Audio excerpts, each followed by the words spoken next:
केडरला ही युती मान्य नव्हती, ही आघाडी मान्य नव्हती. मुळात सत्तेमध्ये असणं शिवसेनेला फार काळ मानवत नाही खरं म्हणजे. ज्या शरद पवारांनी 2019 मध्ये उद्धव ठाकरेंना मुख्यमंत्री केलं, त्याच शरद पवारांनी 2014 ते 2019 अशी 5 वर्ष उद्धव ठाकरेंची फडफड केली. लोकांच्या लेखी राजकारण हा खेळ आहे आणि त्या खेळामधले अजिंक्य चॅम्पियन या क्षणी देवेंद्र फडणवीस ठरलेले आहेत. शरद पवारांसारख्या ज्येष्ठ नेत्याला हे कळलं असेल की हस्तक्षेप करून काही होत नाही, ते होणार नाही आणि जे आपल्या आवाक्यात नाही ते कारण नसताना करू नये. हे घडणार हे लक्षात घेऊनच धर्मवीर बनवला गेला असणार. ज्यांनी शिवसेना चालवली, ज्यांनी शिवसेना वाढवली, त्या सगळ्या लोकांना उद्धव ठाकरेंनी दूर केलं.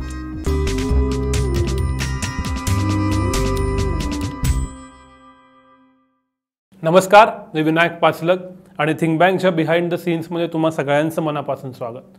गेल्या 24 ते 48 तासात अख्ख्या महाराष्ट्रात वेगवेगळ्या राजकीय घडामोडी घडत आहेत. डेव्हलपिंग स्टोरी आहे, पण तरीसुद्धा आजपर्यंत काय घडलं आहे, त्याचा अर्थ काय आणि पुढं साधारण काय घडू शकतं याच्याविषयीचीच आजची चर्चा आहे. आणि ही चर्चा करण्यासाठी माझ्याबरोबर थिंक बँकच्या स्टुडिओत पहिल्यांदाच आहेत लोकमत पुण्याचे संपादक आणि गेले जवळपास 25-30 वर्ष वेगवेगळ्या प्रकारच्या पत्रकारितेत महाराष्ट्रभर ज्यांनी काम केलं आहे, जे संपादक आहेत, राजकीय विश्लेषक आहेत, असे संजय आवटे सर. सर, स्वागत आहे तुमचं थिंक बँकवरती. थँक्यू. आणि हाच पहिला प्रश्न, काय वाटते तुम्हाला, हे का घडतंय, कशासाठी घडतंय आणि काय चालू आहे? विनायक, एकतर मी थिंक बँकच्या स्टुडिओमध्ये पहिल्यांदाच आलो आहे आणि मला फार छान वाटतं आहे, हे पहिल्यांदा मी सांगतो. आपण बघितलं की मुळातच महाराष्ट्राचं राजकारण हे फार चित्तथरारक पद्धतीनं सध्या गेल्या काही वर्षांमध्ये खरं म्हणजे सुरू आहे. एक काळ असा होता की साधारणपणे उत्तर प्रदेश, बिहार, नॉर्थ ईस्ट किंवा इकडच्या पत्रकारांशी आम्ही जेव्हा गप्पा मारायचो तेव्हा आम्हाला असं वाटायचं की अरे आपलं राजकारण फारच बोरिंग आहे, यांचं राजकारण फार चित्तथरारक आणि इंटरेस्टिंग आहे. कारण आपल्याकडे असं काही फार घडत नसे, आपल्याकडे ठरलेल्या गोष्टी होत्या आणि त्याच पद्धतीनं राजकारणाचा एक सेट असा ठरलेला असायचा. गेल्या काही दिवसांमध्ये, गेल्या काही वर्षांमध्ये आपण असं म्हणूया की 2019च्या विधानसभा निवडणुकीनंतर एकूणच राजकीय प्रक्रिया आमूलाग्र महाराष्ट्रातली बदलली. म्हणजे हा महाराष्ट्र आहे का असं वाटावं. ते चांगलं असेल किंवा वाईट असेल यात मी जात नाही, पण बदलली हे खरं आहे, इंटरेस्टिंग आहे, चित्तथरारक आहे.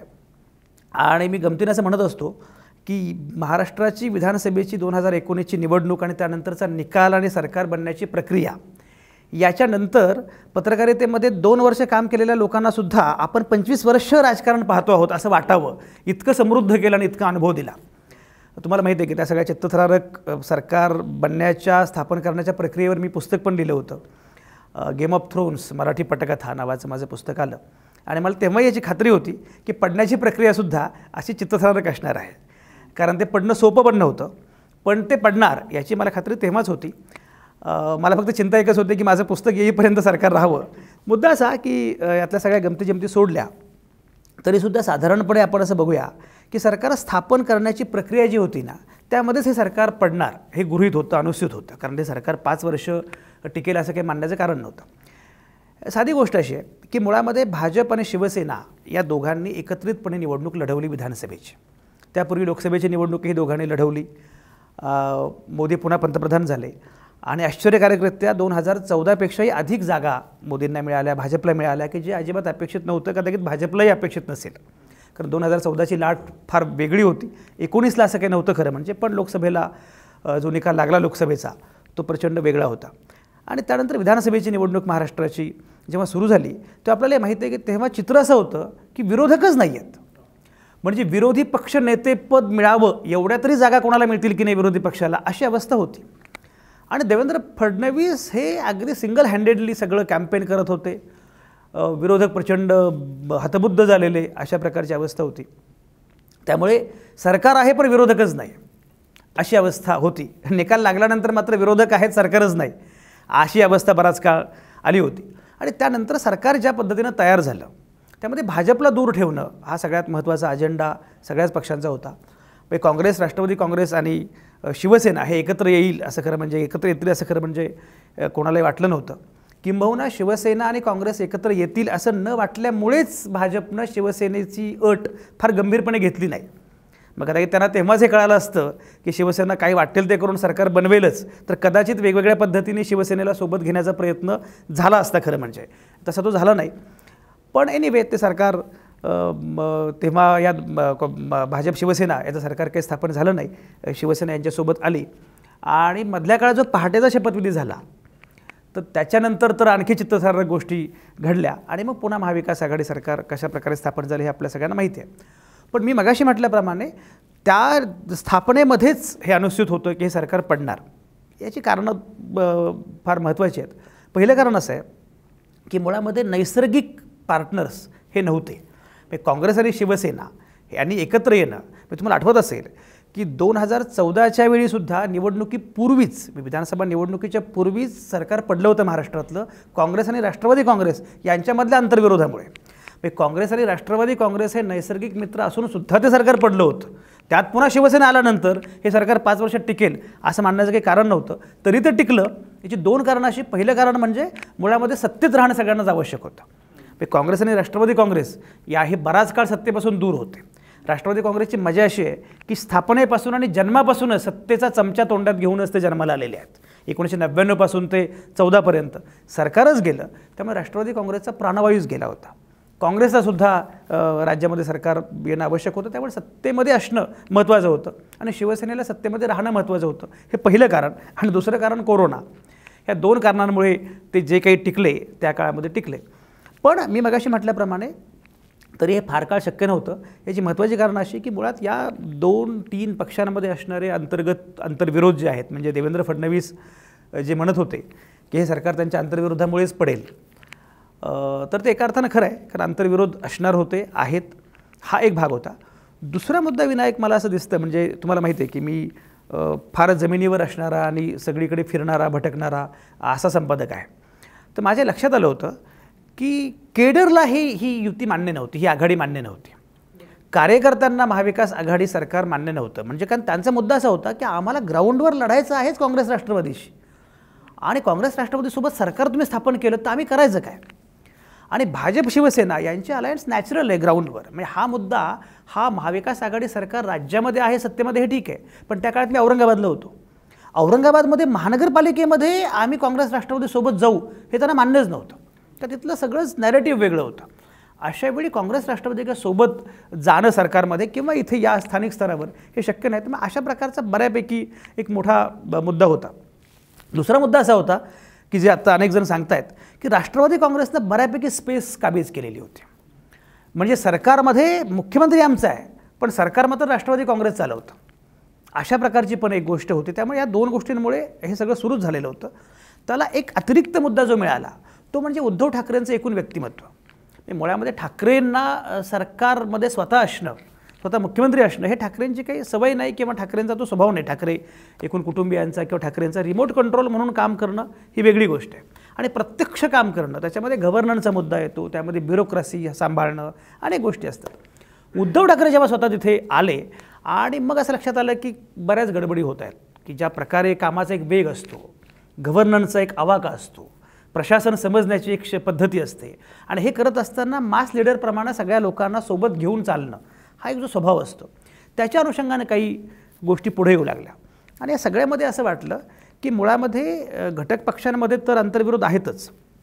म्हणजे राष्ट्रवादी काँग्रेसच्या लोकांना असं वाटलं की शिवसेना आपलं काही ऐकत नाही आहे, काँग्रेसला असं वाटलं की अरे आपण सत्तेमध्ये आहोत पण आपली कामच होत नाही आहेत, आणि शिवसेनेच्या लोकांना असं वाटलं की आपण सत्तेमध्ये आहोत पण घडत काहीच नाही आहे. एक लक्षात घ्या, शिवसेनेची 2 प्रकारची व्यक्तिमत्व आहेत. पहिलं व्यक्तिमत्व असं की शिवसेना म्हणजे कार्यकर्त्यांचा उत्स्फूर्त उद्रेक आणि विद्रोह असणारा असा पक्ष. मुळात सत्तेमध्ये असणं शिवसेनेला फार काळ मानवत नाही खरं म्हणजे तुम्ही बघितलं असेल की भाजपसोबत सत्तेमध्ये असतानासुद्धा उद्धव ठाकरेंनी विरोधाची स्पेस पण आपल्याकडेच ठेवलेली होती. म्हणजे 2014 ते 2019 हे सरकार तुम्ही आठवा, असं वाटत होतं की विरोधामध्ये शिवसेना आहे की सत्तेमध्ये आहे, पण ते लोकांना आवडतं की काहीतरी करत राहणं. इथे मुख्यमंत्रीच आमचा असल्यामुळे ती स्पेसच संपली, बोलता येत नाही. म्हणजे समजा मुख्यमंत्री अन्य कोणी असता तर किमान म्हणता आलं असतं की मुख्यमंत्री ऐकत नाहीत, सरकार, मुख्यमंत्रीच आमचा आहे. त्यामुळे विरोधाचा ब्र काढण्याची हिंमत नाही, क्षमता नाही. त्यामुळे तो एक मुद्दा. आणि दुसरं, एवढं करून आमची कामच होत नाहीत. आणि त्यामुळे राष्ट्रवादी काँग्रेस हळूहळू शिवसेना बऱ्यापैकी शिवसेनेची जागा, स्पेस ऑक्युपाय करते, अशी एक चिंता शिवसेनेच्या केडरमध्ये बऱ्यापैकी सुरू झाली होती. आणि तुम्हाला माहिती आहे की ग्राउंडवर शिवसेना आणि राष्ट्रवादी काँग्रेस यांची शेवटी साधारणपणे स्पर्धा आहे. कारण भारतीय जनता पक्ष आणि काँग्रेस हे कितीही म्हटलं तरी राष्ट्रीय पक्ष आहेत, तर त्यांचा आवाका वेगळा आहे, त्यांची स्पेस वेगळी आहे. राष्ट्रवादी काँग्रेस आणि शिवसेना यांची स्पेस शेवटी प्रादेशिक पक्षाची स्पेस आहे. तर या सगळ्यामुळे ते सगळं सुरू झालं होतं. आता त्यातला मुद्दा असा होता की म्हणजे आता काय की सरकार पण तरी सरकार चालू राहिलं, कारण तिघांनाही गरज होती. आणि दुसरं सरकार पाडणार कोण? भाजपला भलेही इच्छा असेल, पण पहाटेच्या शपथविधीमुळे त्यांचे हात एवढे पोळले होते की आता ताकही फुंकून प्यायचं. त्यामुळे ते काही करायला तयार नव्हते. आणि संख्याबळाची गंमत अशी होती की भाजप करणार तरी काय करणार. कारण एक लक्षात घ्या की 105 म्हणजे सिंगल लार्जेस्ट पार्टी असूनसुद्धा विरोधामध्ये. असं आपल्याकडे झालं होतं पूर्वी 1978मध्ये जेव्हा शरद पवारांनी पोलोचा प्रयोग केला, तेव्हा असंच होतं की 2 काँग्रेस एकत्र आल्या आणि जनता पक्ष was single largest party with 99 seats, but they वर इन अपोजिशन. आणि हे 2 काँग्रेस एकत्र आले तरी सरकार बनवलं. वसंतदादा मुख्यमंत्री झाले आणि नाशिकराव तिरपुडे उपमुख्यमंत्री झाले. पण मग हेच जे आत्ता घडलं तसं शरद पवारांनी आपला पक्ष फोडला. आणि एवढा मोठा विरोधी पक्ष असल्यामुळे खूप लोकांची गरज नसते. तेव्हा तर पक्षांतरबंदी कायदाही नव्हता. त्यामुळे शरद पवारांनी वसंतदादा पाटलांच्या जो काही कथित खंजीर खुपसला वगैरे आमदार घेतले, ते गेले आणि मग त्यांनी सरकार बनवलं. मुद्दा असा की इथे आत्ता अडचण काय होती की पक्षांतरबंदी कायदा आहे. त्यामुळे कुठल्याही पक्षामधले काही लोक येऊन चालणार नाही. म्हणजे 105 लोक सोबत आहेत, आता तर 106 आहेत. 106 लोक भाजपसोबत आहेत असं आपण गृहीत धरलं. Magic figure was 145. 145पर्यंत पोचायचं असेल तर तो आकडा मोठा होता. म्हणजे 40 आमदार कसे मिळवणार? बरं, 40 आमदार मिळवायचे तर ते याचे 10 याचे 5 असं करून चालत नाही. त्यामुळे 2/3 पक्ष फोडला पाहिजे. म्हणजे आता काय की कुठला तरी पक्षच सोबत आला पाहिजे. तर त्यामध्ये कुठल्याच पक्षासोबत येण्याची काही शक्यता तेव्हा नव्हती. काँग्रेसचा मुद्दाच नव्हता. म्हणजे काँग्रेस शिवसेनेसोबत महाविकास आघाडीमध्ये आलं हेच विशेष. ते काँग्रेसच्या अख्खं काँग्रेस उठून भाजपसोबत जाणं इट वॉज प्रॅक्टिकली इम्पॉसिबल. राष्ट्रवादी काँग्रेसचा एक प्रयोग पहाटेचा शपथविधी झालेला होता, तर पुन्हा राष्ट्रवादी काँग्रेसलाही असं काही करता येणं शक्य नव्हतं आणि भाजपलाही तो प्रयत्न करता येणं शक्य नव्हतं. शिवसेनेला चुचकारण्याचा प्रयत्न सुरू होता, पण शिवसेना वरचेवर जास्तच आक्रमक होत गेली. उलटपक्षी सुरुवातीला जो संवादाची किमान जागा होती तीही संपल्यासारखं उद्धव ठाकरेंची विधानं आपण बघितली. संजय राऊत विशेषतः त्यासाठी खास नियुक्त केलेले होते. त्यामुळे ती जागा उलटपक्षी संपत चालली. मग करायचं काय? तर 2/3 पक्ष फोडला पाहिजे किंवा काहीतरी घडलं पाहिजे. हे कसं घडणार हा सगळ्यात मोठा मुद्दा होता. शिवसेनेतली अंतर्गत नाराजी वगैरे सगळ्या बाकीच्या गोष्टी ज्या आहेत, तर त्यामुळे हे घडणं फार अवघड होतं. पण 2 प्रकारच्या गोष्टी होत्या. एक मी मगाशी म्हटल्याप्रमाणे अख्खाच्या अख्खा पक्षसोबत घेणं, 2/3 पक्ष फोडणं वगैरे, किंवा मग मध्य प्रदेशप्रमाणे राजीनामा देण्याचा प्रयोग करणं. पण राजीनामा किती लोकांचा देणार? कारण तुमच्याकडे 105 लोक आहेत. आणखी इकडचे तिकडचे गोळा केले. मी आता राज्यसभा निवडणुकीमध्ये लक्षात आलं की यांच्यासोबत 123 लोक होते. विधान परिषदेमध्ये 134 लोक सोबत होते लक्षात आलं. पण ते आत्ता तेव्हा फार फार तर सगळे मिळून 115 लोक वगैरे असतील. 115 म्हणजे 230. म्हणजे बहुमताचा आकडा होण्यासाठी विधानसभेचं बलाबल 230 पाहिजे. 230 आणि आहेत 288. एवढ्या 50-60 लोकांनी राजीनामे कसे द्यायचे? बरं, एवढे लोक राजीनामे देऊन पुन्हा निवडून कसे येतील? तेव्हा ते कुठल्याच अर्थाने गणित जमत नव्हतं. मग एकीकडे यांना सत्ता पाहिजेच होती, का सत्ता मिळते या निमित्तानं हे चांगलंच आहे. आणि दुसरीकडे भाजपला काही करून सरकार पाडायचं पहिल्या दिवसापासून आहे, पण भाजपकडे आकडे नव्हते, तर भाजपला करता येणं शक्य नव्हतं. या सगळ्या पेचामध्ये हे सरकार टिकून राहिलेलं होतं. पण प्रत्यक्षामध्ये हे कधीतरी होणार अशी अपेक्षा होती. आणि मग त्या पद्धतीनं आत्ताच्या सगळ्या घटना घडल्या. मी म्हटल्याप्रमाणे हे धुसफूस वगैरे वगैरे सगळ्या गोष्टी होत्या. पण तरीसुद्धा आत्ताच्या प्रकारे घडलं ते मात्र अनपेक्षित होतं. शिवसेनेमध्ये या प्रकारची फूट पडेल, शिवसेनेमध्ये एवढं सगळं काहीतरी होईल, एकनाथ शिंदेंना एवढं मोठं फॉलोईंग मिळेल. अर्थातच it is sponsored and funded by BJP हे जरी असलं तरीसुद्धा या पद्धतीनं होईल. म्हणजे स्पॉन्सर्ड, फंडेड अँड प्रोटेक्टेड. ज्या प्रकारे सुरत, अहमदाबाद, गुवाहाटी आणि आता गोवा असं सगळं जे काही ज्या प्रकारे सुरू आहे, कारण शिवसेनेमध्ये या प्रकारची फूट पडणं आणि या एवढ्या मोठ्या संख्येनं यांच्यासोबत जाणं एकनाथ शिंदेंना मासबेस वगैरे बरोबर आहे, पण तरी ते एवढ्या मोठ्या उंचीचे नेते नाही आहेत की त्यांना एवढं सगळं व्हावं. पण हे सगळं नीटपणे त्या व्यवस्थापनामध्ये आत्ता यश आलेलं असं दिसतं आहे. आणि मला असं वाटतं की हा सगळा घटनाक्रम लक्षात घेता हे सरकार पडेल असं वाटलं होतं, पण पडणं सोपं नव्हतं. मी मगाशी म्हटल्याप्रमाणे आकडेवारी आणि बलाबलाच्या सगळ्या हिशोबामुळे आणि खेळामुळे. पण प्रत्यक्षात मात्र हे सगळं झालं आहे असं आत्ता आपण बघतो आहोत. 40 आमदार आणि ते सुरुवात झाली 12 आमदार आहेत, मग 20 आहेत, मग 25 आहेत. एवढा मोठा पक्ष, त्या पक्षाचा स्वतःचा मुख्यमंत्री, आणि मुख्यमंत्री असताना 55 पैकी 40 आणि आता तर अजून वाढतो नंबर, आपण 35 तरी पकडून जाऊ. त्यांचा व्हिडिओ आला, 35 आमदारांचा व्हिडिओ आला. एवढे आमदार फुटणं हे समजलं नाही शिवसेनेला असं म्हणायचं का? शिवसेनेची ती खेळी आहे ज्याची एक चर्चा चालू आहे की शिवसेनेला आता जायचं आहे भाजपबरोबर. नाही, ही कॉन्स्पिरसी थिअरी आहे. आणि असं नेहमीच असतं, म्हणजे अजित पवार जेव्हा गेले तेव्हा शरद पवारांनीच पाठवलं असं म्हणण्यामध्ये दोन गोष्टी असतात. एक तर आमचे साहेब कसे हुशार आहेत आणि त्यांनीच खेळी केली असं म्हटलं की जरा कार्यकर्त्यांनाही बरं वाटतं. आणि दुसरं म्हणजे तशी शंका लोकांना येऊ पण शकते, कारण एवढं कसं काय घडू शकतं. मला स्वतःला असं वाटत नाही की याच्यामध्ये उद्धव ठाकरेंची ही खेळी असेल किंवा शिवसेनेचीच ही अधिकृत भूमिका असेल. भाजपसोबत जाण्याचा पर्याय शिवसेनेच्यासमोर होता, तो त्यांनी नाकारला आणि त्याच्यानंतरची सगळी विधानं आपण जर बघितली तर भाजपच्या समोर भाजपच्या विरुद्ध थेटपणे शिवसेना उभी ठाकली. तर उद्धव ठाकरेंचा काही हा प्रस्ताव होता किंवा असं असेल असं मला वाटत नाही. पण ही खरंच आश्चर्यकारक बाब आहे. म्हणजे मला हे कळत नाही की तुमच्याकडे गुप्तचर यंत्रणा आहे, तुमच्याकडे बाकी सगळ्या गोष्टी आहेत, सगळ्या मंत्रिमंडळाचे प्रमुख तुम्ही आहात आणि तुमचे मंत्री, तुमचे आमदार हे सगळे लोक परराज्यामध्ये एकाच वेळी एका शहरात जात आहेत. तर ही मुवमेंट जी असते ती मुवमेंट VIP मुवमेंट कळते मुख्यमंत्र्यांना, मग तुम्ही करत काय होतं हे काही मला कळलेलं नाही आहे. आणि ही तर म्हणजे अगदी तांत्रिक झाली VIP मुवमेंट. पण साधारणपणे आपल्या पक्षात काय चाललं आहे याचा एक पक्षप्रमुख म्हणून हे साधारणपणे अंदाज, साधारणपणे सेन्स यायला पाहिजे. मला असं वाटतं की उद्धव ठाकरेंचा तो कनेक्ट खूप कमी असावा या सगळ्या कार्यकर्त्यांसोबत, आपल्याच केडरसोबत, आपल्याच नेत्यांसोबत, आपल्याच मंत्र्यांसोबत हा संपर्क कमी असावा. कारण मी म्हटल्याप्रमाणे की कोणाला ही किमान कुणकुण लागते, काहीतरी घडतं आहे आणि मग लगेच तुम्हाला पावलं उचलता येतात. दुसरं असं की यांनीसुद्धा म्हणजे अगदी सुरत वगैरे तर ते थेटपणे जावंच लागलं, पण यांनीसुद्धा बऱ्यापैकी फार शिताफीनं आणि फार गोपनीय पद्धतीने या सगळ्या गोष्टी केल्या असं म्हणायला जागा आहे. म्हणजे हे सगळं सुरू होतं पण कोणाला अजिबात कानोकानी खबरही लागणार नाही अशी व्यवस्था, कारण हे बराच काळ चाललेलं असणार आहे. म्हणजे अचानकपणे ऑल ऑफ सडन हे घडतं असं काही मला वाटत नाही. राज्यसभेमध्ये संजय पवारांचा पराभव होणं, विधान परिषदेमध्ये 134 जागांपर्यंत जाता येणं देवेंद्र फडणवीसांना किंवा भाजपला, आता बच्चू कडू ज्या प्रकारची विधानं करतायत, हितेंद्र ठाकूर ज्या प्रकारे गूढ बोलत होते, तर या सगळ्या गूढरम्य या सगळ्याचा अर्थ असा की हे सगळे लोक संपर्कात होते, या सगळ्या लोकांचं काही काही बोलणं सुरू होतं आणि मुख्य म्हणजे शिवसेनेतला एक मोठा गट या प्रकारच्या तयारीमध्ये होता. हे कसं कळलं नाही हे मला आश्चर्य वाटतं.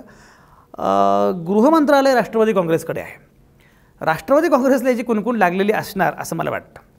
म्हणजे मला एक जे काय बघतो आहे राष्ट्रवादी काँग्रेसच्या हालचाली तुम्ही जर बघितलं तर साधारणपणे अशाच प्रकारची घटना झाली होती पहाटेच्या शपथविधीच्या वेळी. तुम्ही जसं म्हटलं की 2 आहेत, 12 आहेत, तसंच तेव्हाही होतं की अजित पवारांच्यासोबतच्या 22 आमदार आहेत आणि तिकडे संख्या कमी कमी होत गेली, इकडे संख्या वाढत गेलेली आहे. मी सुरुवातीला सांगितलं की 25 आमदार आहेत, नंतर ते 12च निघाले, नंतर ते यशवंतराव चव्हाण प्रतिष्ठानला जेव्हा शरद पवारांनी पत्रकार परिषद घेतली त्यातले निम्मे तिथे दाखलच झाले. मग हळूहळू संजय बनसोडे आले, मग धनंजय मुंडे आले, असं ते सगळं होत गेलं आणि मग शेवटी बिचारे अजित पवार एकटेच राहिले. असं जे काही झालं होतं इथे उलटं झालेलं आहे. इथे इकडून लोक तिकडे निघाले, म्हणजे मुंबईहून गुवाहाटीकडे रवाना असं चाललेलं आहे. म्हणजे तिकडून इकडे येण्याच्या ऐवजी. तर शरद पवारांनी हा प्रसंग फार नीटपणे हाताळला. खरं म्हणजे अजित पवार हे एकनाथ शिंदेंच्याही पेक्षा अधिक महत्त्वाचे मोठे नेते आहेत महाराष्ट्रातले, पण तिथे संदर्भ वेगळे होते. स्वतः शरद पवार खुद्द होते. मी बाळासाहेब ठाकरे असते याच केसमध्ये तर हे घडलं नसतं कदाचित. मी बाळासाहेब ठाकरे असताना एवढ्या फुटी झाल्या, काय झालं आपल्याला माहिती आहे. आणि ते सगळे नेते यापेक्षाही मोठे होते. नारायण राणे, राज ठाकरे विशेषतः हे सगळे मोठे नेते होते, पण तरी ते घडलं नाही. त्यांच्याकडे बाळासाहेब होते, यांच्याकडे शरद पवार होते, आता त्यांच्याकडे बाळासाहेब नाही आहेत. तर हाही मुद्दा आहे. पण राष्ट्रवादी काँग्रेसनं किंवा शरद पवारांनी त्यामध्ये हस्तक्षेप करणं, काही मदत करणं कदाचित हे करता आलं असतं. एक. दुसरं असं की गृहमंत्रालयाला या सगळ्या गोष्टी बऱ्यापैकी माहिती असतात, माहिती असायला पाहिजेत. तर मला असं दिसतं याच्यामध्ये. आणि त्यानंतर शरद पवारांची पत्रकार परिषद, त्यांची देहबोली, हे सगळं बघता मला असं वाटतं आहे की हे सगळं राष्ट्रवादी काँग्रेसनं काही त्याच्यामध्ये पुढाकार घेतला असं मी म्हणणार नाही आत्ताच, पण राष्ट्रवादी काँग्रेसनं हस्तक्षेप केला नाही, तो रोखण्याचा प्रयत्न केला नाही आणि हा शिवसेनेचा अंतर्गत प्रश्न आहे असं म्हणत जणू काही सरकार गेलं तरी हरकत नाही अशा प्रकारचाच एकूण पवित्रा घेतला. आणि एकनाथ शिंदेच्या गटाचं मुख्य म्हणणंच काँग्रेस राष्ट्रवादी काँग्रेस नको आणि त्यातही राष्ट्रवादी काँग्रेस नको. मी औरंगाबादचे आमदार संजय शिरसाट यांच्याशी मी स्वतः बोलत होतो. तर संजय शिरसाट म्हणाले की साहेब आम्हाला बाकी काही चालेल, राष्ट्रवादी काँग्रेस आम्हाला संपवेल, राष्ट्रवादी काँग्रेस नको म्हणून आम्ही बाहेर पडतो. तर ह्या सगळ्या याच्यामध्ये मला असं वाटतं की या सगळ्याचाही विचार केला पाहिजे. पण एकूण तुम्ही म्हणतो तो मुद्दा खरा आहे की याची माहितीच नसणं पक्ष नेतृत्वाला, हे पक्ष नेतृत्वाचं फार मोठं अपयश आहे आणि सरकार म्हणूनही अपयश आहे. तुम्ही शरद पवारांचा उल्लेख केला. शरद पवारांनी हस्तक्षेप न करणं ही माझ्या मते तरी खूप मोठी गोष्ट आहे. याचं कारण काही झालं तरी आज महाराष्ट्राच्या जनमानसात महाविकास आघाडीचे शिल्पकार म्हणून शरद पवारांनाच ओळखलं जातं, जरी उद्धव ठाकरे मुख्यमंत्री असले तरी. असं काय घडलं किंवा असं शरद पवारांच्या डोक्यात काय असेल की त्यांना असं वाटलं की आपण याच्यात मध्ये पडू नये? महाविकास आघाडीचे शिल्पकार शरद पवार आहेतच, याच्यामध्ये काही शंकाच नाही. अगदी उद्धव ठाकरेंचं नाव सुचवणं, उद्धव ठाकरेंना मुख्यमंत्री करणं हे पण शरद पवारांनीच केलं होतं. म्हणजे शरद पवारांनी जाहीर करेपर्यंत उद्धव ठाकरे स्वतः मुख्यमंत्री होतील अशी काही फारशी चर्चा पण नव्हती. पण मला असं दिसतं आहे की आत्ता त्याने हस्तक्षेप केला नाही हे जर आपण म्हटलं, म्हणजे मला तरी असं वाटतं की तो केला नाही, तर मला 2-3 गोष्टी महत्त्वाच्या वाटतात. कदाचित पहिली गोष्ट अशी असेल की आता शरद पवारांसारख्या ज्येष्ठ नेत्याला हे कळलं असेल की हस्तक्षेप करून काही होत नाही, काही होणार नाही, आणि जे आपल्या आवाक्यात नाही ते कारण नसताना करू नये.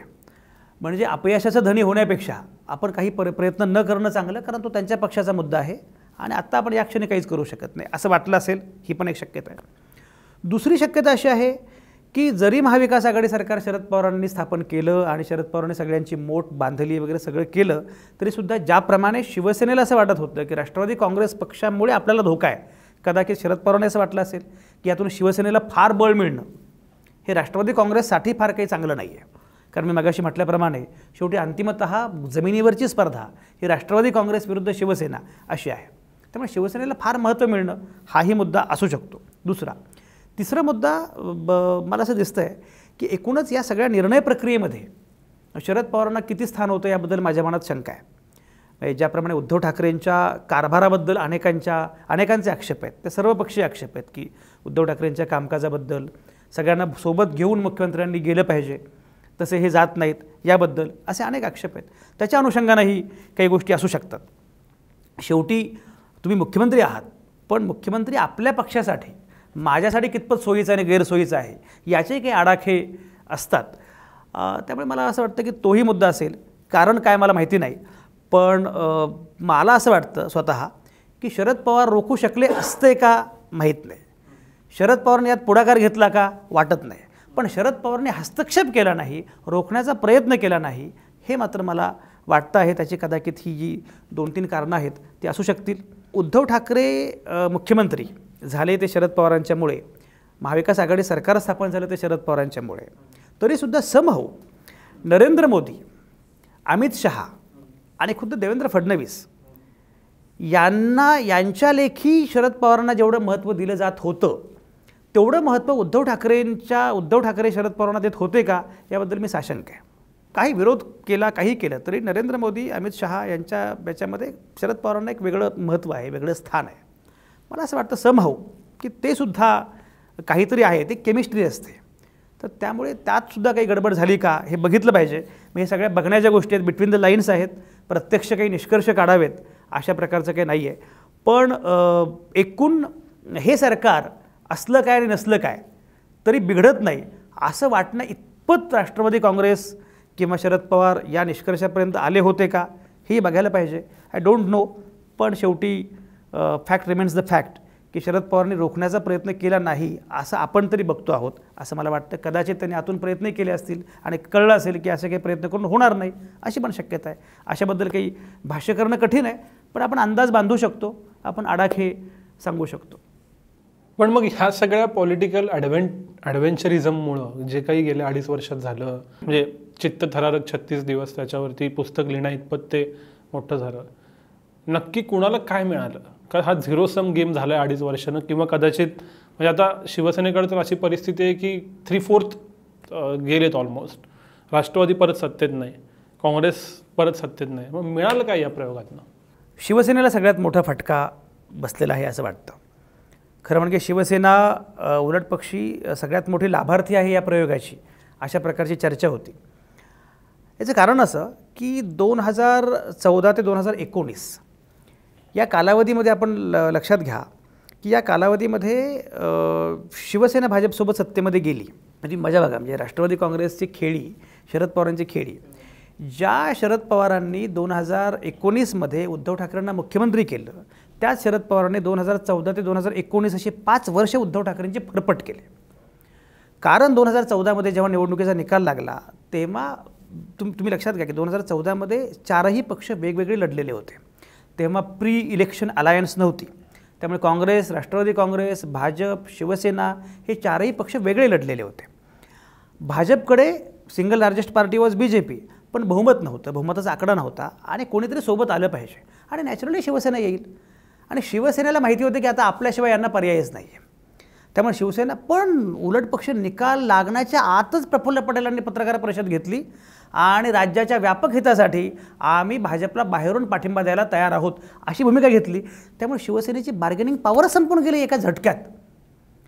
आणि मग ज्या शिवसेनेने विरोधी पक्षनेतेपद घेतलं होतं त्या शिवसेनेला नंतर स्वतःहून झकत सरकारमध्ये यावं लागलं आणि अत्यंत कमी महत्त्वाची, कमी संख्येनं अशी मंत्रिपदं घेत झकत राहावं लागलं आणि 5 वर्ष भाजप विरुद्ध शिवसेना असं करत ते सत्तेमध्ये राहिले. शिवसेनेचं एवढं शिवसेनेला नामोहरम केलं होतं, फरफड झालेली होती. जेव्हा या कालावधीमध्ये शिवसेनेनं भूमिका घेतली थेट देवेंद्रांच्या विरोधामध्ये, थेट मोदींच्या विरोधामध्ये, तेव्हा शिवसेनेचं तेज वाढलं आणि शिवसैनिकांना ते प्रचंड आवडलं आणि एवढ्या सगळ्यानंतर शिवसेनेचा मुख्यमंत्री झाला. त्यामुळे शिवसेनेला सर्वाधिक फायदा झाला असं खरं म्हणजे त्या प्रयोगामध्ये होतं. पण आता या प्रकारची फूट पडली असेल, या प्रकारे शिवसेना पक्ष संपणार असेल. बरं, आता असं आहे की जे साधारणपणे जेवढे आमदार दिसत आहेत ते सगळे आमदार हे लोकांचे आमदार आहेत, लोकांनी निवडून दिलेले आमदार आहेत. त्याच्यामध्ये सगळे मासबेस असणारे असे नेते आहेत, असे सगळे लोक आहेत. तर त्या केसमध्ये शिवसेना पूर्णपणे त्याचं काय होईल, त्यामुळे व्यक्तिशः उद्धव ठाकरेंना हा फार मोठा फटका आहे आणि उलटपक्ष जे काही मिळवलं त्याहून जास्त गमावण्याची वेळ त्यांच्यावर आलेली आहे. पण मला असं वाटतं की शेवटी हा धोका पत्करावा लागतो. जेव्हा त्यांनी एवढ्या मोठ्या पद्धतीनं उद्धव ठाकरेंनी नरेंद्र मोदींनाच एका अर्थानं अंगावर घेतलं आणि तुम्हाला माहिती आहे की भाजप की सध्या की सर्वंकष सत्ता केंद्रामध्ये, राज्यामध्ये आत्ता येईल, ही सगळी सर्वंकष सत्ता जी आहे त्या सर्वंकष सत्तेला न जुमानता या प्रकारे जेव्हा त्यांनी आव्हान दिलं तेव्हा त्या आव्हानामध्ये शेवटी हे युद्ध आहे आणि युद्धामध्ये मग तुम्हाला काहीतरी होतं, हार जीत होते. त्या प्रकारात ही वेळ आलेली आहे. पण मला असं वाटतं की शिवसेनेनं त्यांचं मेटल सिद्ध करायचा प्रयत्न केला, उद्धव ठाकरेंनी आपली ताकद सिद्ध करण्याचा प्रयत्न केला आणि आपण भाजपला हरवू शकतो, नमवू शकतो आणि एवढं सोपं नाही आहे, आम्हाला गृहीत धरू नका, हा संदेश निश्चितपणे गेला आहे. त्याचा पक्ष संघटना म्हणून काय नुकसान आहे ते मात्र भरून निघणारं नाही आहे, हा भाग आहेच. राष्ट्रवादी काँग्रेस मला वाटतं विरविन आहे. राष्ट्रवादी काँग्रेसला काही फार फटका बसलेला नाही आहे. मी म्हटल्याप्रमाणे शरद पवारांनी आपली ताकद सिद्ध केली. शरद पवार काही करू शकतात हे जे काही त्यांच्या सगळ्या चाहत्यांना, समर्थकांना, भक्तांना वाटत असतं की पवारसाहेब काही करू शकतात, ते पवारसाहेबांनी केल्यामुळे पवारसाहेबांचे चाहते भक्त खुश आहेत. सरकार आलं.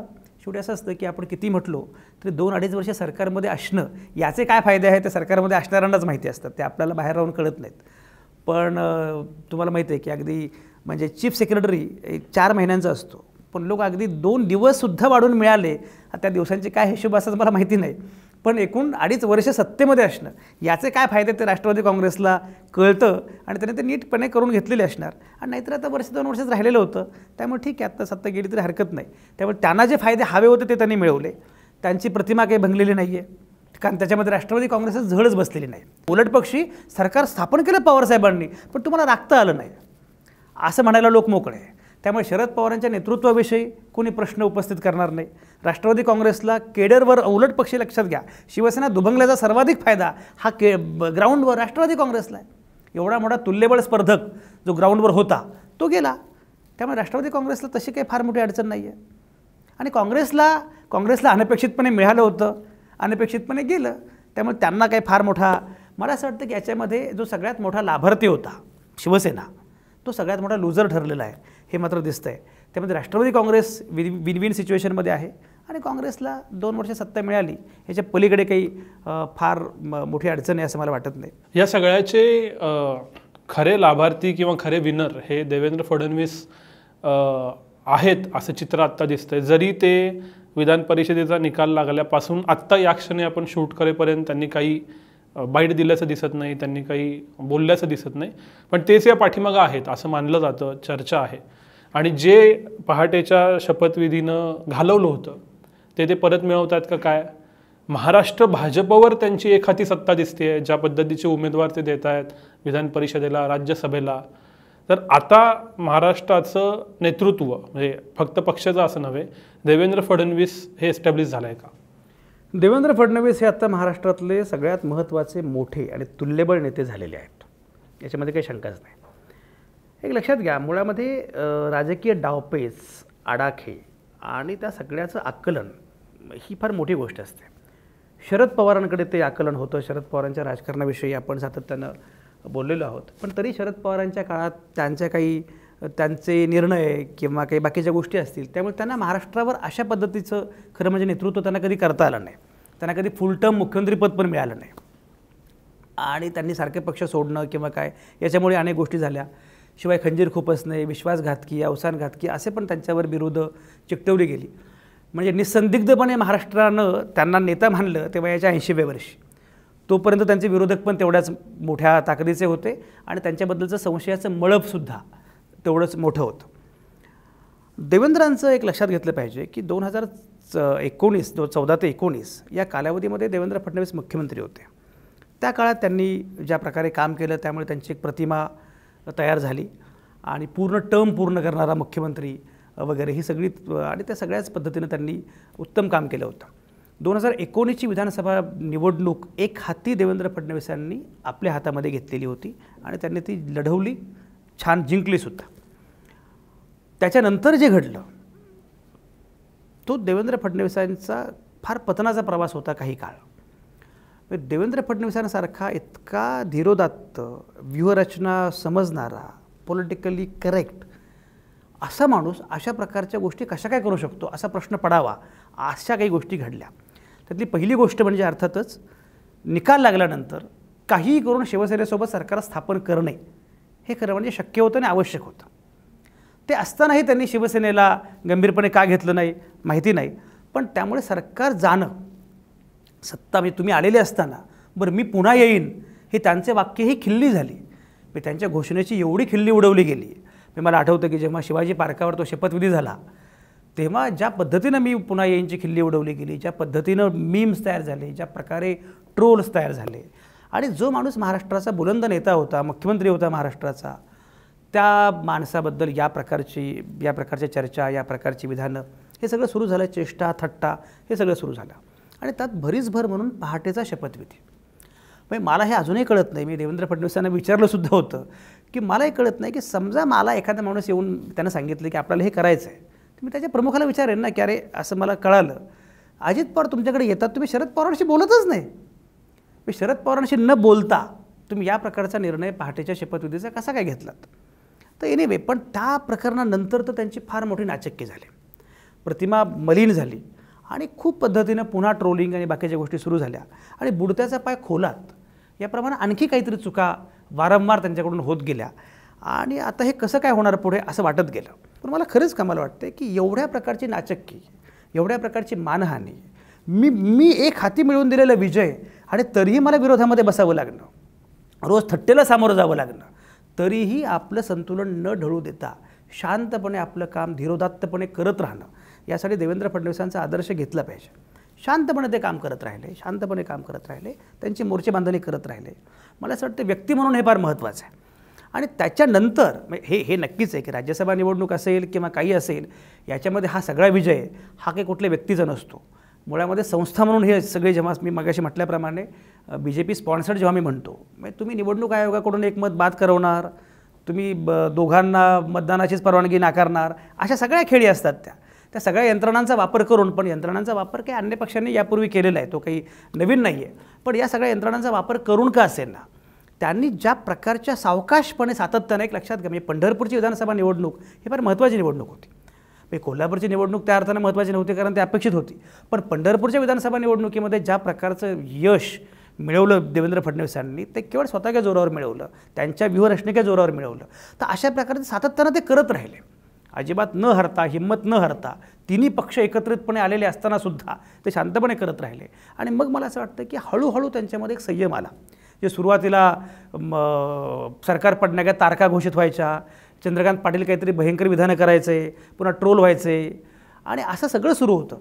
मुळामध्ये सरकार पडणार होतं, पडण्यासाठी हे सगळे प्रयत्न करतच होते, पण ते बोलण्याची आवश्यकता नसते, कुठे किती बोलावं. गोव्याची विधानसभा निवडणूक, मी गोव्यामध्ये विनायक 3-4 दिवस होतो आणि तिथे सगळेजण देवेंद्र फडणवीस. पण तेव्हा खरं म्हणजे भाजपला अजिबात अनुकूल वातावरण नव्हतं, अँटी इन्कम्बन्सी होती. त्यामुळे उलटपक्षी भाजपचा उमेदवार पराभूत होईल अशी साधारणपणे शक्यता होती भाजपचे हे. पण तरीसुद्धा उलटपक्षी भाजपचे उमेदवार जिंकले, त्यांना सर्वाधिक जागा मिळाल्या आणि सत्ता मिळाली. हे सगळं करण्यामध्ये पण देवेंद्रांचा वाटा फार मोठा होता. त्यामुळे देवेंद्रांचे एकूण स्ट्रॅटेजिस्ट ही जी प्रतिमा आहे ती प्रतिमा ते शांतपणे काम करत राहिले. आणि आत्ता विधानसभा निवडणुकीच्या विधान परिषद निवडणूक असेल, राज्यसभा निवडणूक असेल, त्या सगळ्या कालावधीमध्ये त्यांनी स्वतःला सिद्ध केलं. आणि मी फेसबुकवर 3 दिवसांपूर्वीच लिहिलं होतं, विधान परिषद निवडणुकीमध्ये महाविकास आघाडी सरकार जिंकेल असा माझा अंदाज आहे. पण जर देवेंद्र फडणवीसांनी चमत्कार केला तर सरकारच पडलं म्हणून समजा. याचं कारण असं आहे की जर ते जिंकले याचा अर्थ त्यांच्यासोबत 134 आमदार आहेत आणि 134 आमदार जर असतील तर याचा अर्थ सरकार अल्पमतात आहे.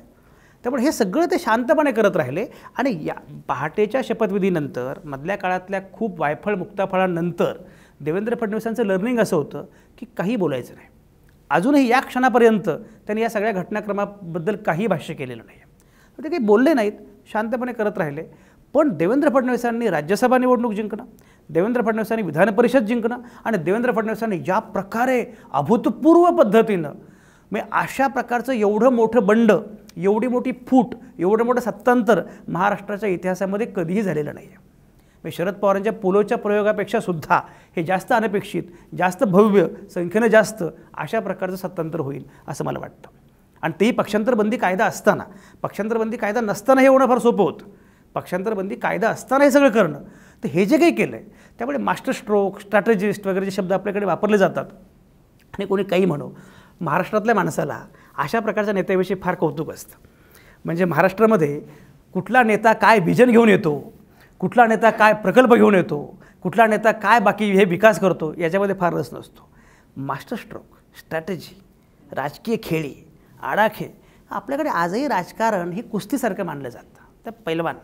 आणि आपण जर बघितलं तर देवेंद्र फडणवीस विरुद्ध शरद पवार या कुस्तीमध्ये शरद पवार जिंकलेले होते महाविकास आघाडी सरकार स्थापनेच्या वेळी. आता मात्र देवेंद्र फडणवीसांनी ज्या प्रकारे सगळ्या खेळी केलेल्या आहेत त्यामुळे देवेंद्र फडणवीस हे आत्ता महाराष्ट्रातले अत्यंत धुरंधर, मुत्सद्दी, धीरोदात्त अशा प्रकारचे नेते म्हणून त्यांची प्रतिमा, परसेप्शन तयार झालेलं आहे. हे मी जे सांगतो आहे ते लोकांच्या परसेप्शनच्या अनुषंगानं. बाकी गव्हर्नन्स, विकास, आयडियॉलॉजी हे मुद्दे वेगळे आहेत. पण मी मगाशी म्हटल्याप्रमाणे लोकांच्या लेखी राजकारण हा खेळ आहे आणि त्या खेळामधले अजिंक्य, चॅम्पियन या क्षणी देवेंद्र फडणवीस ठरलेले आहेत. त्यामुळे त्यांनी एका अर्थानं 2 गोष्टी बघा, म्हणजे त्यांनी बदला पण घेतला आहे त्या अर्थानं की मी पुन्हा येईन, जी थट्टा झाली मी आलोच पुन्हा. आणि ज्या आषाढी एकादशीला त्यांना रोखलं गेलं होतं, मला असं दिसतं आहे की यावेळी आषाढी एकादशीला विठ्ठलाची महापूजा देवेंद्र फडणवीसांच्या हस्ते होऊ शकते.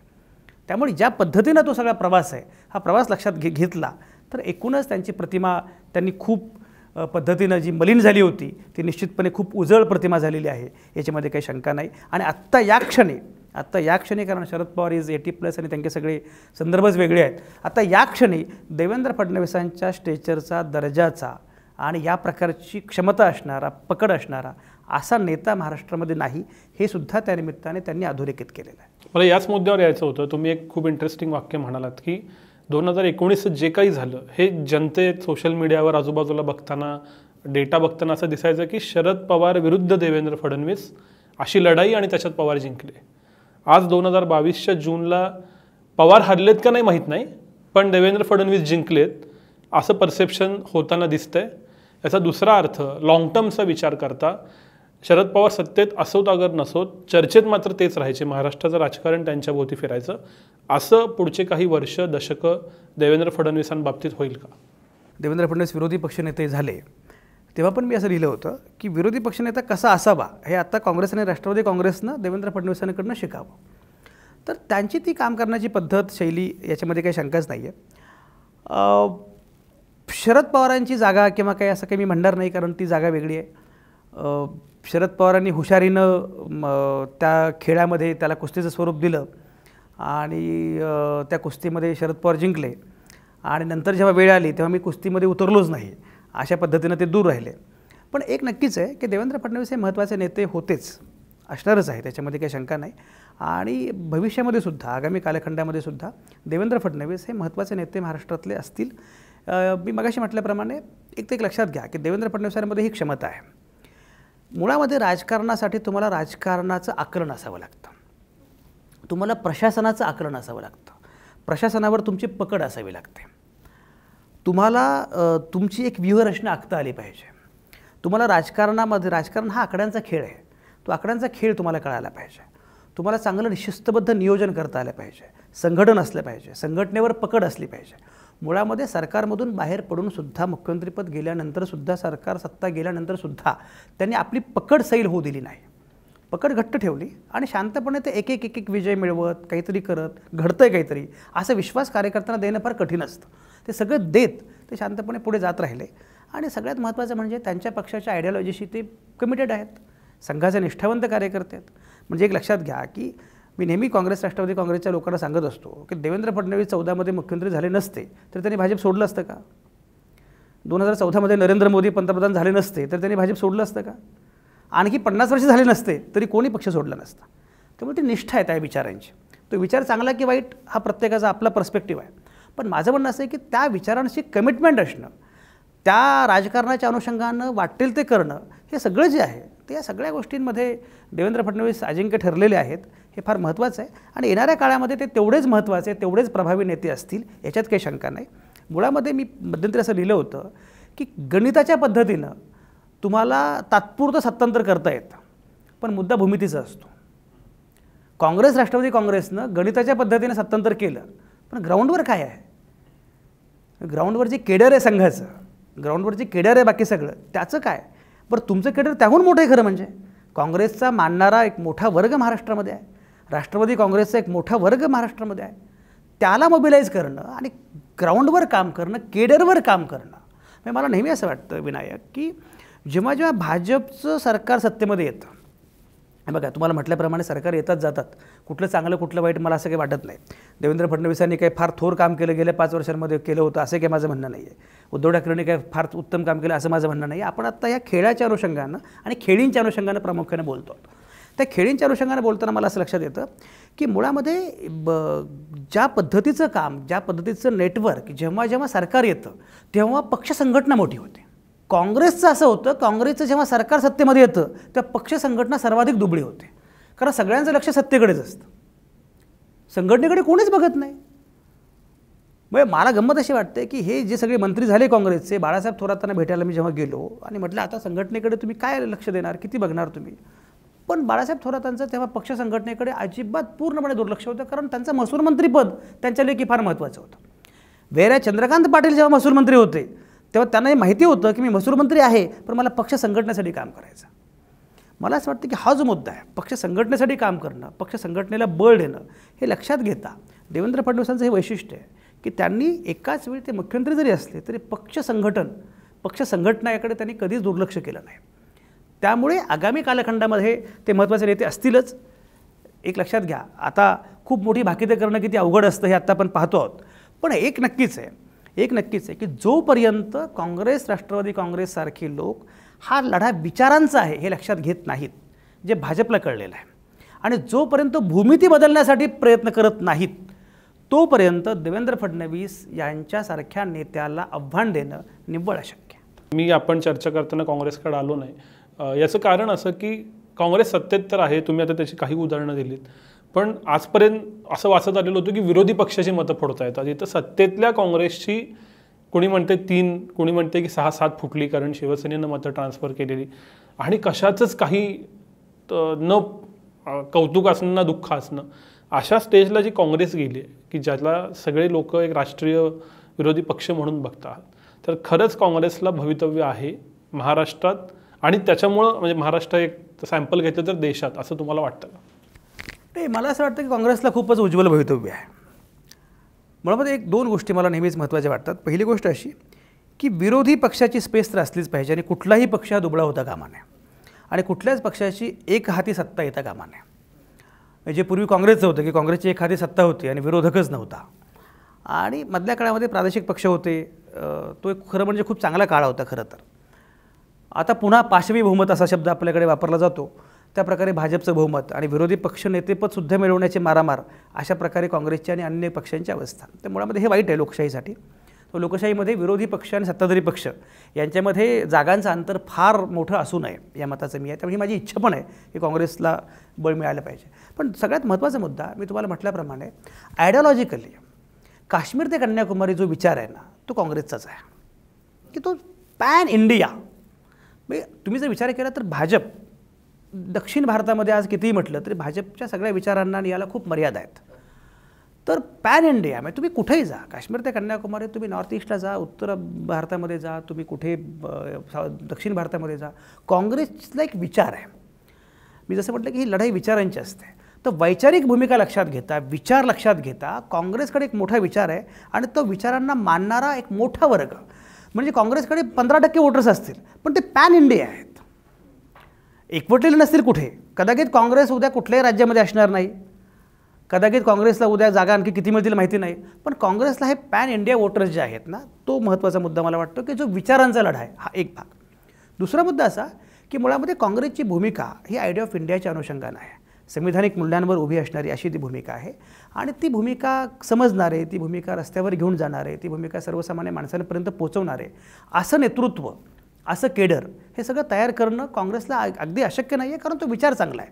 फक्त तो विचार घेऊन, ती मूल्य व्यवस्था घेऊन पुढे जाणारं नेतृत्व मात्र येणं आवश्यक आहे. आणि मला असं वाटतं की काँग्रेसची जागा कोणीच भरून काढू शकत नाही. लढा हा शेवटी ठीक आहे, आणखी 20 वर्ष भाजप राहील समजा, पण तरीही भाजपचा लढा हा काँग्रेसशीच असणार आहे, कारण तो विचारांचा लढा आहे. बाकीचे पक्ष प्रादेशिक पक्ष आहेत, ते येतील जातील, ते गणितांपुरतेच येतील, म्हणजे की त्यावेळी इकडे आले आणि त्यातल्या बहुतेकांची मुळं ही बऱ्यापैकी काँग्रेसमध्येच पुन्हा असलेली असतात. तर ममता बॅनर्जी आलं काय, आणखी कोणी आलं काय, तरीसुद्धा असं होईल. आम आदमी पक्षासारखा पक्ष, मुद्दा मी आता उल्लेख करून सांगतो की आम आदमी पक्षांसारखा पक्ष हा एका मर्यादेच्या पुढे जाऊ शकत नाही, कारण भाजपकडे काँग्रेसकडे असणारा आदर्शवाद त्यांच्याकडे नाही आहे. आम आदमी पक्ष ही पॉलिटिकल NGO आहे, ही चांगली आहे, रस्ता चांगला पाहिजे, पाणी मिळालं पाहिजे वगैरे हे सगळं ठीक आहे, पण रस्ता पाण्याच्या पलीकडे पक्ष उभे असतात आदर्शवादावर. त्यामुळे तशा प्रकारचा व्यापक आदर्शवाद, व्यापक दृष्टी, व्यापक विजन आम आदमी पक्षाकडे नाही. त्यामुळे आम आदमी पक्ष येईल आणि आम आदमी पक्ष येणं भाजपला हवं पण आहे, कारण भाजपची गंमतच आहे. भाजपची गंमत अशी आहे की आम्हाला तर पर्याय कोणी नाहीच आहे, पण काँग्रेसला पर्याय मात्र उभे राहिले पाहिजेत. त्यामुळे पंजाबमध्ये आम्ही नाही तर आम आदमी पक्ष, पण तुम्ही पण नाही.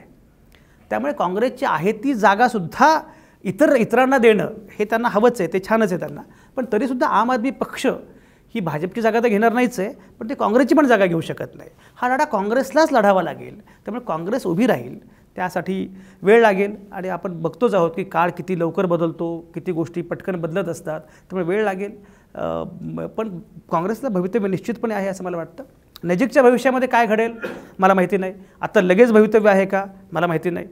आत्ता येणाऱ्या 2024च्या लोकसभा निवडणुकीमध्ये नरेंद्र मोदी आणि भाजप यांना आव्हान देण्याची क्षमता काँग्रेसमध्ये आहे असं मला अजिबात वाटत नाही, पण काँग्रेस पक्षामध्ये ही क्षमता आहे, काँग्रेस पक्षामध्ये हे सामर्थ्य आहे, त्यामुळे काँग्रेस पक्षाला भवितव्य आहे असं मला वाटतं. शेवटचा प्रश्न, या सगळ्यातला सगळ्यात महत्त्वाचा मुद्दा असतो ते की या सगळ्या प्रयोगांना, या सगळ्या पॉलिटिकल बेरजांना जनता कशी ॲक्सेप्ट करते. तर एक असं दिसलेलं होतं की 2019ला जो काही पहाटेचा शपथविधी झाला त्याला जनतेतनं पण एक रिॲक्शन आलेली आणि प्रोबॅबली त्यात ते एक महत्त्वाचं कारण होतं की ते बनलं नाही. आत्ता मात्र आज गेल्या 24-36 तासात औरंगाबादचा अपवाद वगळला किंवा अगदी बारीक सारीक हे वगळले तर मेजर या सगळ्या प्रयोगाला विरोध जनतेतनं दिसत नाही आहे. किंबहुना जनतेनं हे ॲक्सेप्ट केलं आहे की असं काहीतरी होणार आहे. याला एक उपप्रश्न आहे, तो रिलेव्हंट आहे का नाही मला माहीत नाही. एक सिनेमा आला धर्मवीर नावाचा, त्याच्यातनं पण माझा असा अंदाज सांगतो की परसेप्शन बिल्ड करायचं काम झालं.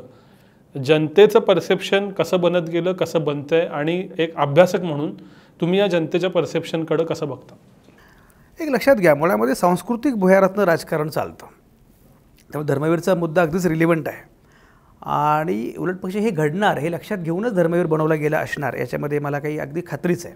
अदरवाईज काही संबंधच नव्हता. म्हणजे अचानकपणे आनंद दिघे आणि त्यामध्ये एकनाथ शिंदेंचा ज्या प्रकारे उल्लेख येतो सिनेमामध्ये, त्याचं ज्या प्रकारे ठाण्यात सगळं मार्केटिंग झालं ते सगळं याला पूरकच आहे की आता खरा धर्मवीर हा आहे आणि मला काहीतरी लेगसी आहे. मी काही असा उगाच फुटणारा माणूस नाही आहे, तर त्याला एक नैतिक अधिष्ठान देण्याचा प्रयत्न, त्या फुटीला नैतिक अधिष्ठान देण्याचा प्रयत्न आणि आनंद दिघेंच्याबद्दल जे घडलं त्याला सहानुभूती मिळवत असा तो सगळा जस्टिफाय करण्याचा प्रयत्न होता, याच्यामध्ये काही शंकाच नाही आहे. आणि आनंद दिघे यांच्या एकनाथ शिंदेंच्या गटाचं नाव धर्मवीर सेना वगैरे असं असण्याची शक्यताही नाकारता येत नाही. त्यामुळे एकूण तो सगळा तो प्रयत्न होताच हे आपण मान्यच केलं पाहिजे, किंबहुना ती खेळी होती हे लक्षात घेतलं पाहिजे. तुम्ही म्हणता तो मुद्दा अगदी रास्त आहे. याचं कारण असं, पहिलं कारण मला असं दिसतं आहे की मुळामध्ये तुम्ही म्हणता त्याप्रमाणे हे काहीतरी घडणार असं लोकांना वाटलंच होतं की याच्यात काही फार काही मोठं नाही आहे. शिवाय शिवसेना आणि भाजप एकत्र जात आहेत तर त्यात अडचण काय, म्हणजे शिवसेनेतला गट असो किंवा काही असो, उद्या राष्ट्रवादी काँग्रेस गेली असती शिवसेनेसोबत किंवा काँग्रेस गेली असती तर काही एक चर्चा होऊ शकते. हे होतेच एकत्र, आता वेगळं काय घडणार आहे, दुसरा मुद्दा आहे. तिसरं म्हणजे हे जरा बघितलं पाहिजे तपासून, पण मला असं वाटतं की महाविकास आघाडी सरकारनं 2-2.5 वर्षांमध्येच बऱ्यापैकी अँटी इन्कम्बन्सी त्यांच्याबद्दल तयार झाली होती. इतकं लवकर तयार होत नाही खरं म्हणजे. पण उलटपक्षी उद्धव ठाकरे जेव्हा आले, मुख्यमंत्री झाले, तेव्हा त्यांच्या बाजूनं खूप चांगलं जनमत होतं. जंटल, प्रसन्न, प्रांजळ असा माणूस आपला, आणि विशेषतः कोरोनाच्या काळामध्ये आपल्या घरातला एक मोठा भाऊ आपल्याला सांगतो आहे, आपली काळजी घेतो आहे, असं सगळं ऐकून त्यांच्याबद्दल खूप चांगलं बोललं जात होतं. आणि सुदैवाने त्यांची पाठी कोरी होती, त्यांचा यापूर्वी काही अनुभव नव्हता, त्यामुळे त्यांना खूप छान पद्धतीनं लोकांनी रिसीव्ह केलं. एक चांगलं उद्धव ठाकरेंच्याबद्दल असं होतं की साधारणपणे शिवसेना हा हिंदुत्ववादी पक्ष जरी असला तरीसुद्धा मुस्लिम समुदायालासुद्धा उद्धव ठाकरे हे बऱ्यापैकी आपले वाटावेत, की जे बाळासाहेबांबद्दल पण नव्हतं. तर असं एक चांगला प्रांजळ मुख्यमंत्री अशी त्यांची प्रतिमा होती आणि छान वातावरण होतं. इव्हेंच्युअली काय होत गेलं बघितलं पाहिजे, ते त्यांनी तपासलं पाहिजे, परसेप्शन कसं तयार झालं. पण हळूहळू हे सरकार काही करत नाही, काही घडत नाही असं अगदी जमिनीवर पण लोक बोलू लागले. आणि दुसरं असं की ज्या लोकांना हे सरकार आल्याचा फार आनंद झाला होता आयडिओलॉजिकली, त्यांच्या लक्षात आलं की हे आयडिओलॉजिकली पण कोणी काही करत नाही आहे. मी जसं म्हटलं की हा लढा आयडिओलॉजीचा आहे म्हणून अनेकांना आनंद झालेला असतो की भाजप एका आदर्शवादाचा पुरस्कार करतो, काँग्रेस राष्ट्रवादी काँग्रेस एका आदर्शवादाचा पुरस्कार करतो. भाजप आल्यानंतर त्या आदर्शवादाला RSS असेल किंवा आणखी बाकी संघटना असतील त्यांना आपला माणूस मुख्यमंत्री झाला, आपलं सरकार आलं, असं एक आनंद होणं स्वाभाविक असतं. तसंच उलटं इकडे पण घडतं. पण तसं या गटाला आपल्या आदर्शवादाचा हा विजय झाला आहे, अशा प्रकारे आयडिओलॉजिकल काही घडतं आहे असं पण काही वाटत नव्हतं. तुम्ही हळूहळू या लोकांनी त्या सरकारला डिसओन केलेलं होतं की ठीक आहे, म्हणजे हे आहे एक सरकार आहे आणि भाजप नाही आहे, दुसरं सरकार आहे, पण म्हणजे काही हे आपलं सरकार आहे असं काही मानण्याचं कारण नाही, असा तो एक वर्ग. आणि दुसरा सर्वसामान्य माणसं की घडत काहीच नाही आहे, मग लाईटचं बिल वाढतं आहे याच्याबद्दल कोणीच काही बोलत नाही. अशा ज्या सर्वसामान्य माणसांच्या साध्या गरजा आहेत, शेतकरी, शेतमजूर यांचं काही घडत नाही. तर त्यामुळे मला असं वाटतं की त्यामुळे साधारणपणे या सरकारबद्दल खूप काही, जे सुरुवातीला एक प्रचंड हे सरकार म्हणजे आता महाराष्ट्राचं सरकार आहे आणि ते परसेप्शन खूप चांगलं तयार झालं होतं. पण उद्धव ठाकरेंना त्याचा नीट फायदा घेता आला नाही की महाराष्ट्रवादी शिवसेना आणि महाराष्ट्रद्रोही भाजप असं एक अप्रतिम परसेप्शन तयार झालं होतं. जणू काही गुजराती मंडळींनी महाराष्ट्रावर लढा काहीतरी युद्ध पुकारलं आहे आणि महाराष्ट्र जिंकतोय असं एक उत्तम परसेप्शन तयार झालं होतं. भाजपची प्रतिमा ही महाराष्ट्रद्रोही आणि शिवसेनेला बोलणं म्हणजे महाराष्ट्राच्या विरोधामध्ये बोलणं, ज्याप्रमाणे नरेंद्र मोदींच्या विरोधामध्ये बोलणं म्हणजे देशद्रोही, असं एक परसेप्शन तयार करण्यात त्यांना यश आलं आहे. तसं यश इकडे आलं होतं. पण अचानकपणे सगळं चित्र पालटलं, नॅरेटिव्ह बदलत गेलं, परसेप्शन बदलत गेलं. ते बदलणारं परसेप्शन, बदलणारं नॅरेटिव्ह मला माहिती नाही उद्धव ठाकरेंना, त्यांच्या पक्षाला, त्यांच्या आघाडीला, सरकारला कळलं की नाही. पण हळूहळू लोक इमोशनली, भावनिकदृष्ट्या या सरकारपासून थोडे थोडे तुटत गेले, दूर जात गेले. आणि मग ज्यात आतलं आपलं मन गुंतलेलं नाही, ज्यात आपल्या भावना गुंतलेल्या नाहीत, त्या सरकारचं काय आलं काय गेलं काय, मग हे आले.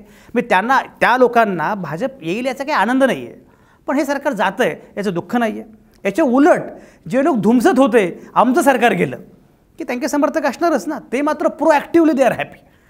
म्हणजे ते प्रोॲक्टिव्हली हॅपी आहेत, हे मात्र प्रोॲक्टिव्हली दुःखी पण नाही आहेत, ते उदासीन आहेत. असा एक मुद्दा. आणि दुसरा शिवसेनेचा मुद्दा. शिवसेनेमध्ये खरं म्हणजे अदरवाईज म्हणजे फार मोठा गोंधळ झाला असता खरं म्हणजे, कारण शिवसेनेचं एकूण व्यक्तिमत्व लक्षात घेता. पण तुम्ही लक्षात घ्या की शिवसेनेचे सगळे मास लीडर्स हे एकनाथ शिंदेंसोबत आहेत. एक मुद्दा फक्त सांगतो जाता जाता, उद्धव ठाकरेंच्या कार्यकाळामध्ये उद्धव ठाकरेंनी शिवसेना खरं म्हणजे खूप चांगली सांभाळली आणि उद्धव ठाकरेंचं कौतुकच केलं पाहिजे.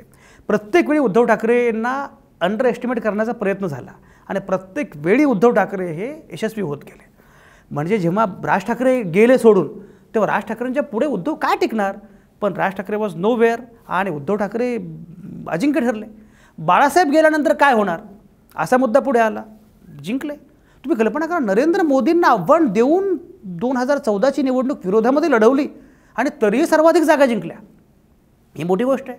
2019मध्ये अशाच प्रकारचं चॅलेंज करत देवेंद्र फडणवीसांनी आणि तरी सरकार बनवलं. म्हणजे हा जर इतिहास बघितला उद्धव ठाकरेंचा, तर उद्धव ठाकरेंमध्ये काहीतरी आहे.